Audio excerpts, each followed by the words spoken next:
Farmers, trust is everything. At Genesis Fertilizers, we're not just proposing to build a facility, we're building a future designed for you. With real progress already underway, we're closer to providing Western Canadian farmers with a reliable, locally produced fertilizer supply. Now is the time to take control of your farm's future. Learn more at genesisfertilizers.com/credibility.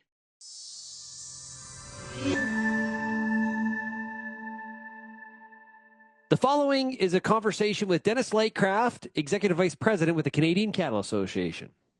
I do want to ask you about, I've seen a lot of social media, which is kind of dangerous sometimes, but there's been a lot of discussion this week about Canada registering or allowing the use of 3-NOP. Mm-hmm. And this is a feed additive to help with emissions. I guess from CCA's perspective, this is something my understanding is CCA was pushing for, and just give us some history here, because there's a lot of I don't know, ambulance chasing, or consumers, this somehow happened under nefarious pretenses and consumers were left in the dark. Dennis, give us the goods here. You've been involved in this. What actually happened here? Yeah, well, first of all, 3-NOP was approved in many countries before Canada, so we're kind of playing catch up, to be honest. It was approved in Europe, it was approved in the United States, approved in Australia. Could go down the list, and we're looking for it as a product that shows great potential, and it's designed to reduce methane emissions. So having access to the same tools, and it's been studied in all of these markets, from looking carefully at the science. It's demonstrated it can be effective in reducing emissions. It's also been demonstrated to be safe. That's something we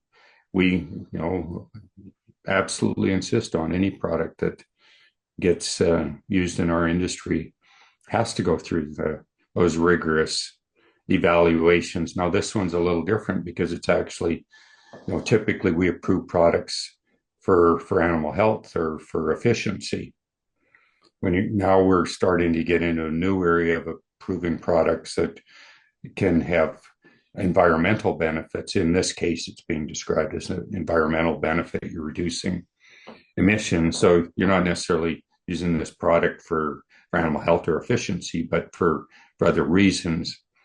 And we're going to see more of that, hopefully having products that are available. But again, we want them to be completely science-based, not politically based, which is a problem in some other parts of the world.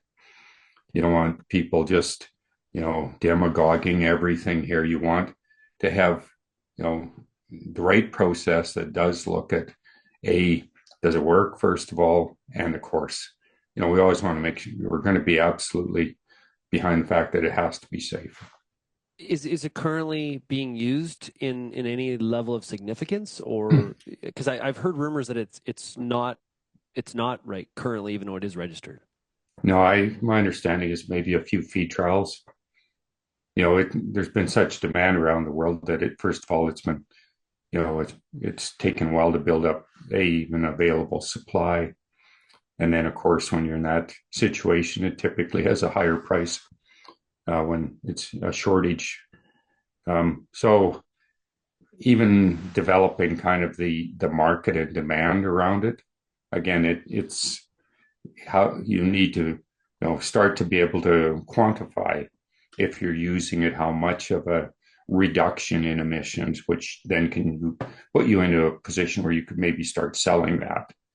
But that's all in a fairly early developmental stage. And, again, we're always going to hold to the position that we want our regulatory bodies, and we're confident they did, we want our regulatory bodies to be taking a look at these things properly, but at the same time, they're doing it in lockstep with our other countries that we follow closely, the United States, Australia, Europe. All of them have very, very strong regulatory processes around this.